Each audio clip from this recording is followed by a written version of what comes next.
va faire le top 5 de nos mangas préférés. J'avoue, il y en a un ou deux de plus, mais bon, on n'arrive pas à se décider. Bon, bah alors c'est moi qui commence.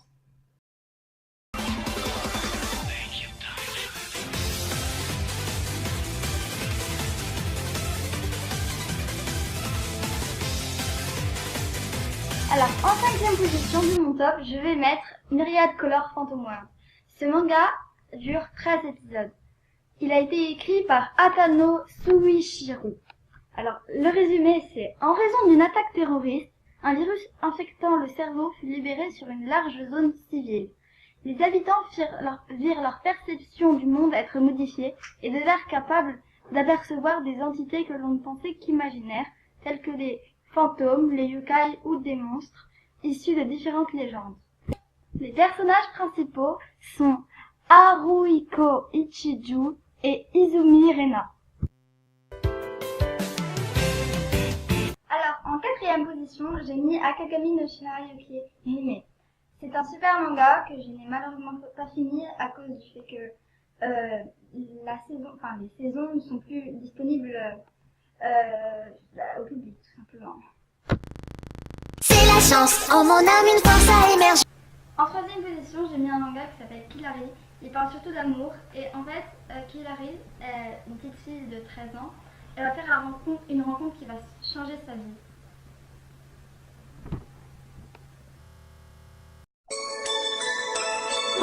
Donc j'ai mis Yumero pâtissière en 2e position.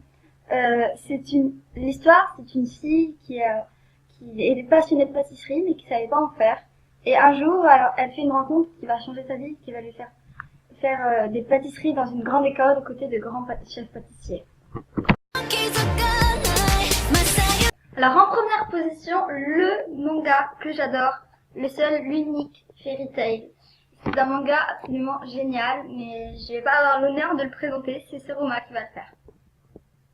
Donc mon top opening est fini et je vous laisse avec celui de Stella Sama. Donc, je vais vous présenter mon top 5. Alors, en 5e position, je mets Amnesia. Amnesia, ça parle d'une fille qui est amnésique et qui ne se rappelle plus de rien de toute son histoire. Donc du coup, vous verrez la suite.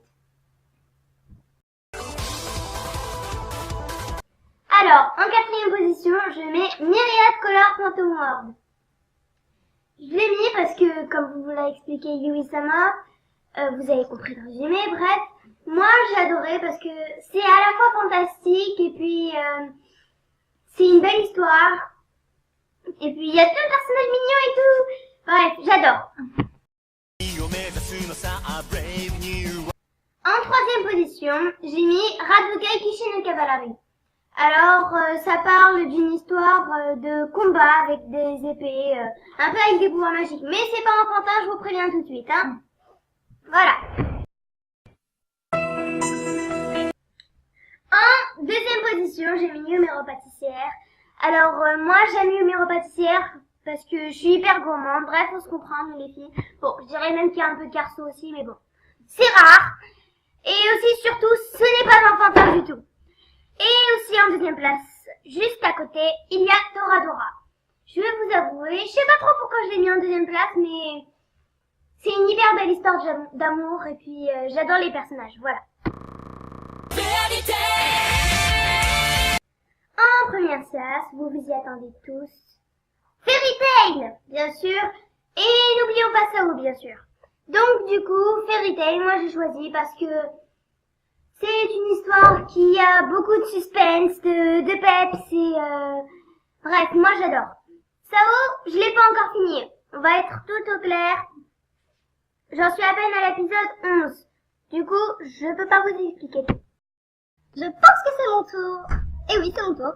Donc là, c'est parti pour mon top 5. Donc moi, en 5e position, c'est Amnesia. C'est là, ça va, je vais être très bien expliqué. Ça parle d'une fille amnésique. Et moi, en fait, j'ai vraiment été touchée par cette fille et touchée par son histoire. C'est pour ça que j'ai placé ce manga dans mon top 5. Donc en quatrième position, j'ai placé deux mangas très différents, Host Club et Diabolic Lover.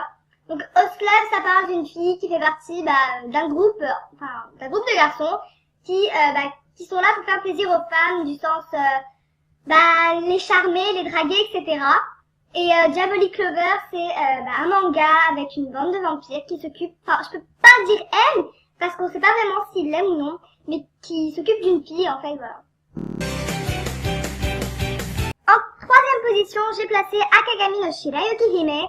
Donc j'adore ce manga, voilà, c'est vraiment un manga parfait. Le mec, il est genre juste trop beau, voilà, pour être vraiment franche avec vous, voilà.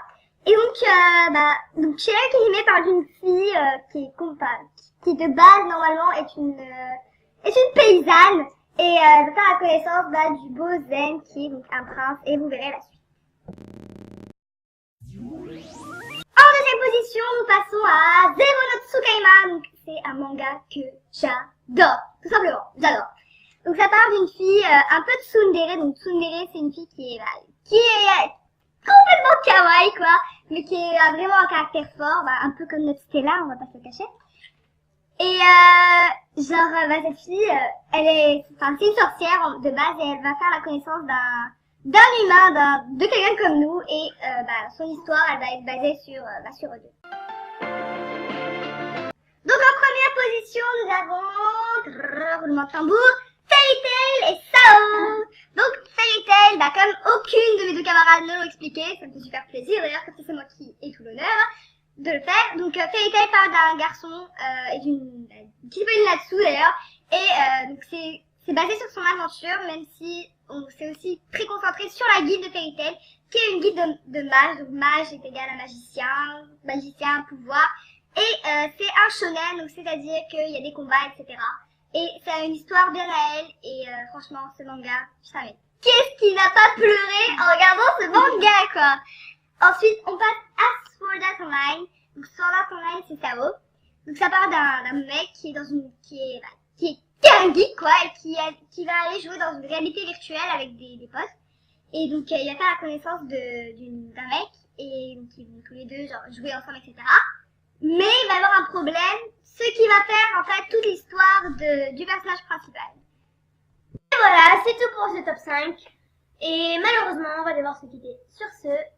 Et couper!